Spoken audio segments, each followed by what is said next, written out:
Today, we are at the Oklahoma City Firefighters Museum. Join me as we take a look around.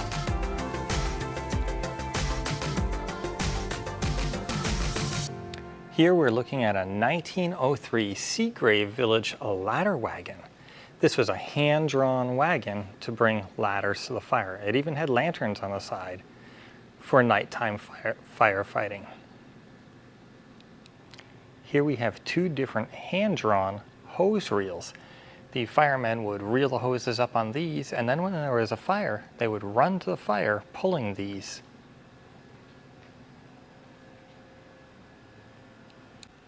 Here we've got two different pull boxes. The one on the right, you would break glass in it, turn this key, and then open it, and there'd either be a button in there or a phone in there to call in a fire. This one here on the left, what you would do is you would pull down on this lever and it would trigger the alarm in the fire station with a code as to what intersection this was at. So when there was a fire, you would run here, you'd pull the fire alarm, and then the firemen would be dispatched to the location where that fire pull box is. So you really needed to stay there or make it real obvious where the fire was so that the firemen knew exactly where to go for the fire. The pull boxes that we just looked at would essentially register on a control panel like this. And they would also use a room like this with the codes on the board to sound the alarms throughout the town. Back before there were full-time firemen everywhere, a code would go out on the fire alarms, and people who worked in town would know where a fire was, and they could either go to the firehouse or directly to the fire to fight the fire. Think people like your milkman, your mechanic, things like that. They would hear the fire alarms go off and they would hear the code and know where to go. Here we are looking at a hand-drawn chemical wagon. So it has a 20-gallon tank on it. This was made in 1890, and it has twin tanks, each with 20-gallon capacity. The tanks contained water, soda, and a small container of acid, which combined to expel the water used in extinguishing the fire. So think of it like the first firefighting pressurized container. Here we have another tank that I believe would have been a hand-drawn tank. I'm not sure how this one worked. Feel free to comment in the comments below if you know anything more about this one.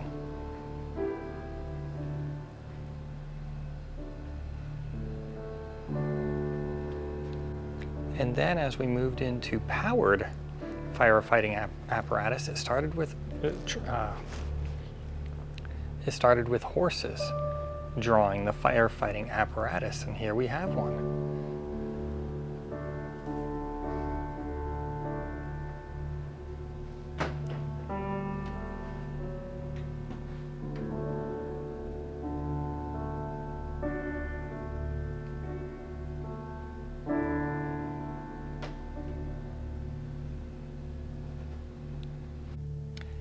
Here we have a 1928 Aaron's Fox as a front-mounted 4-cylinder piston pump, registered number 1752. It was 900 gallons per minute. 5 men were assigned to this, served the city of New Orleans until 1970. It's model MS2, engine number 59.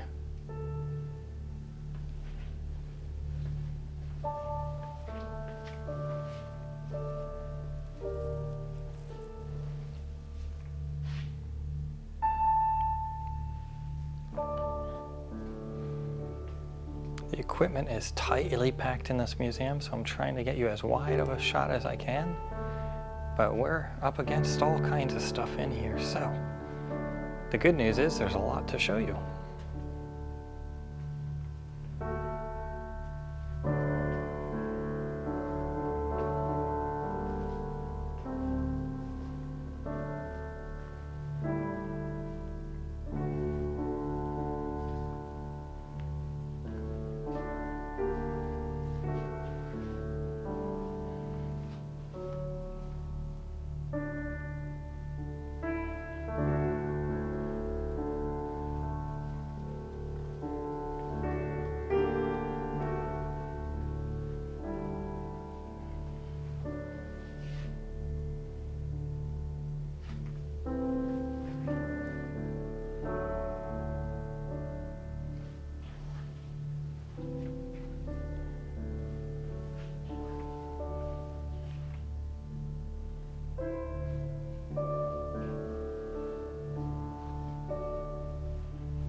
Here we have a Seagrave truck.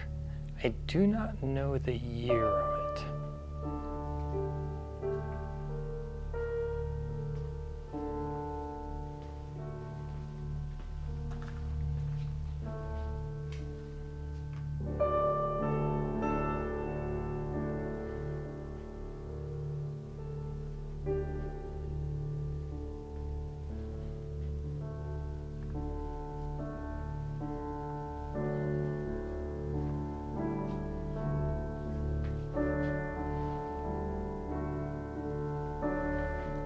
Little pet Dalmatian, stuffed Dalmatian in there. And I guess this would have been a pump truck looking at these hoses.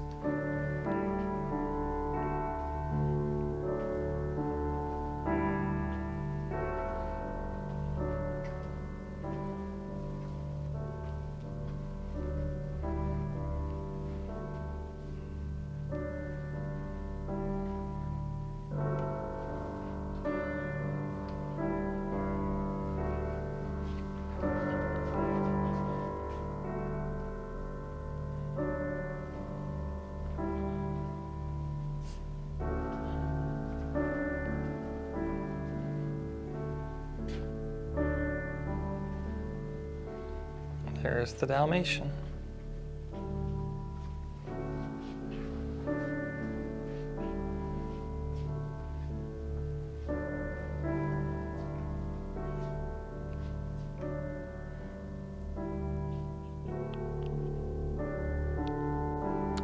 This is a 1921 Stutz fire engine, beautifully restored.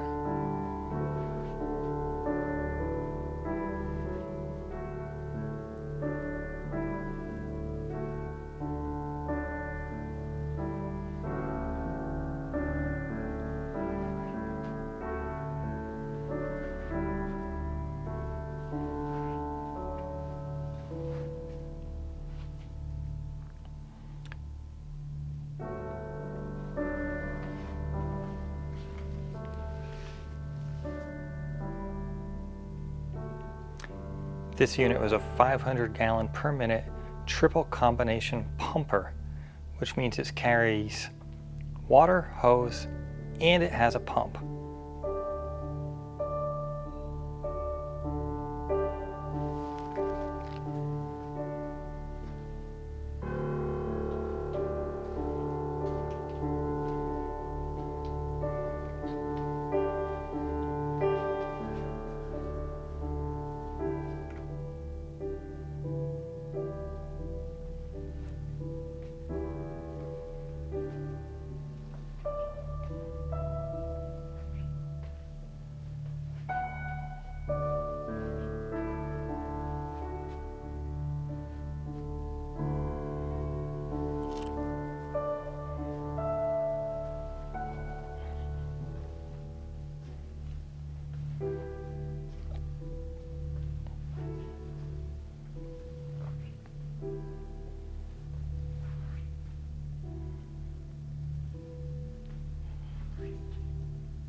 This is a Seagrave fire engine.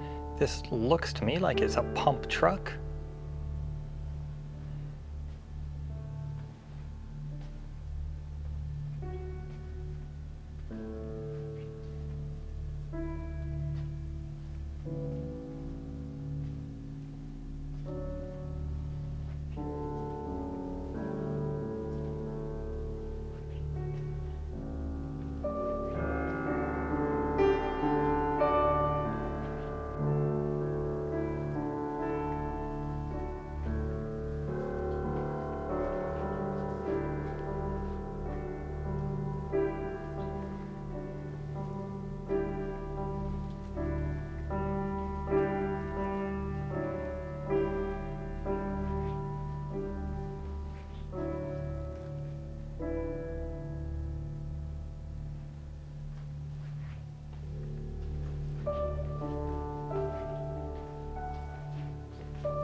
This is a 1928 Jaeger Chevrolet pumper.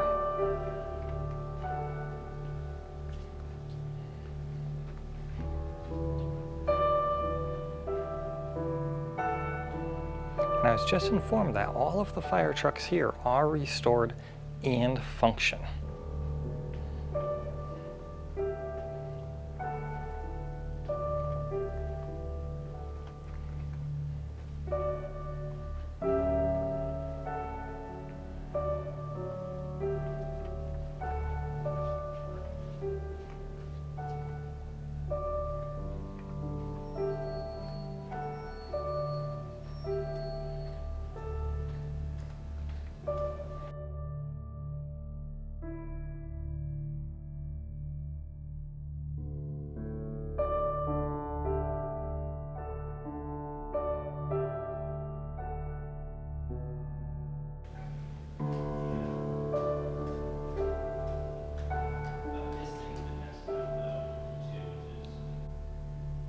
This is a La France articulated ladder truck.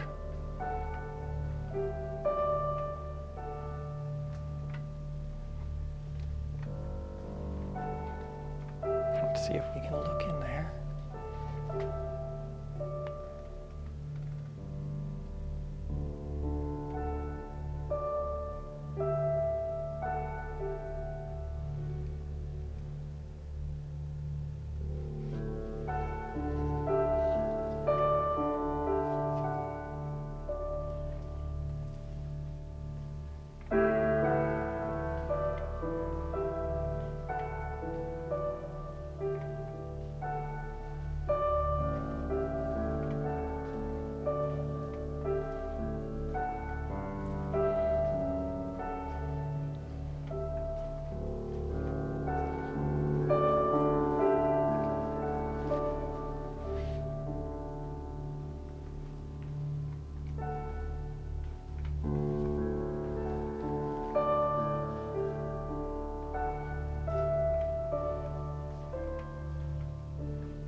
This is a 1920 Stutz fire truck.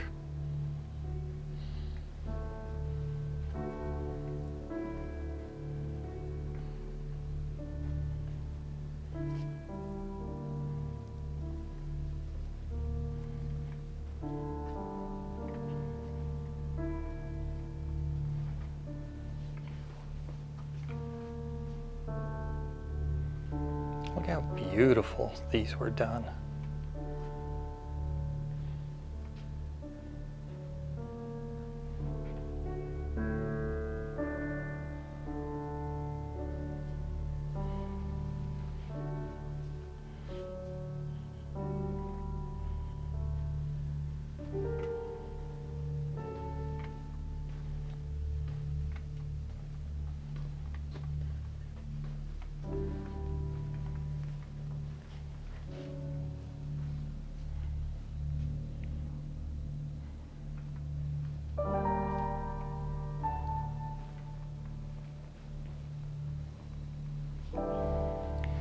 Something tells me those benches are not original in the back of this truck. This might be used for parades.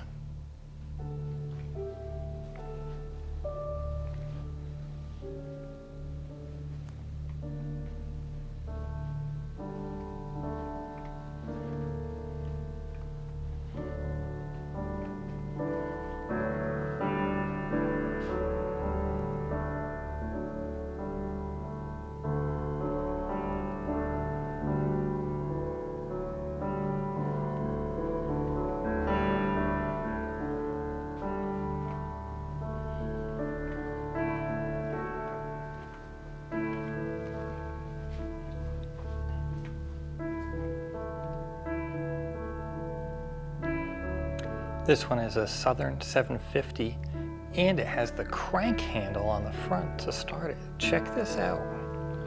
Way down here is an engine crank.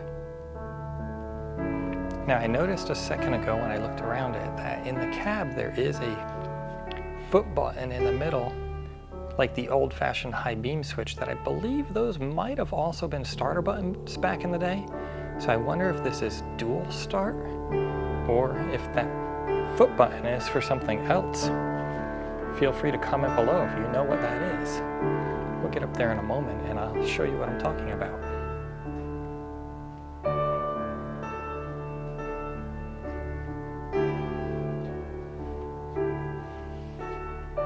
So if you look down here, you've got these two pedals, and then you've got that foot button. That I thought might have been something to do with start, but I don't know.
This is a 1920 American LaFrance pumper.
This is a 1903 LaFrance water tower truck.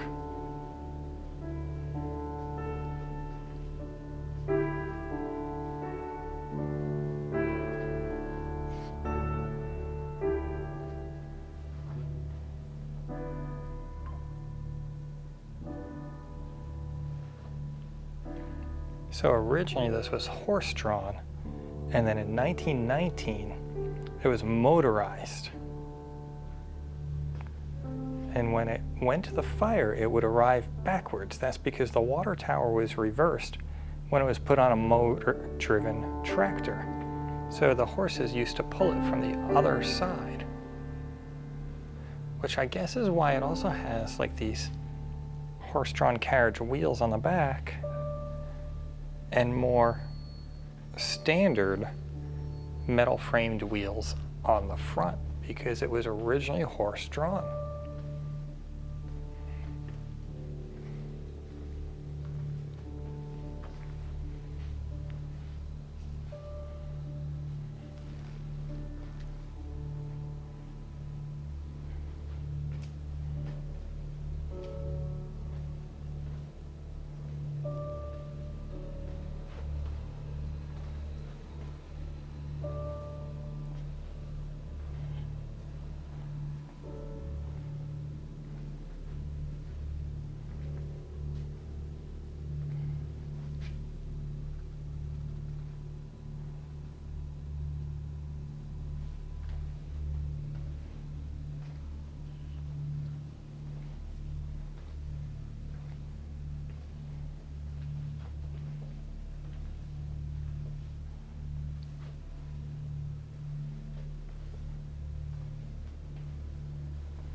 Who can tell me about this round thing on wheels? It says fire robot.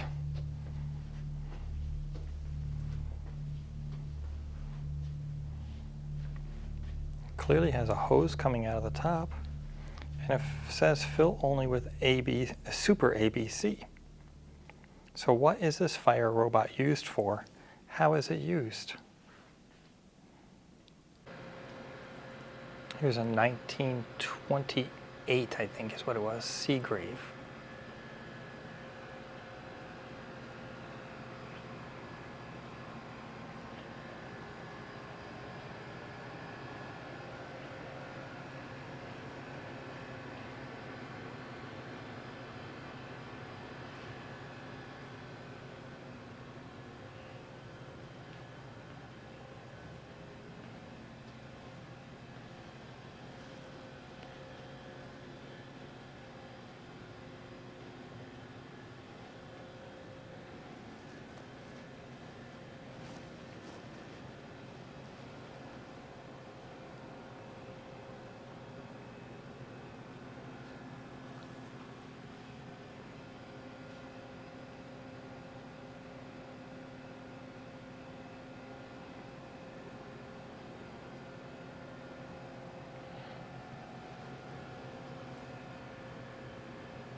Yes, it's a 1928 Seagrave Surbanite pumper model 6DBT.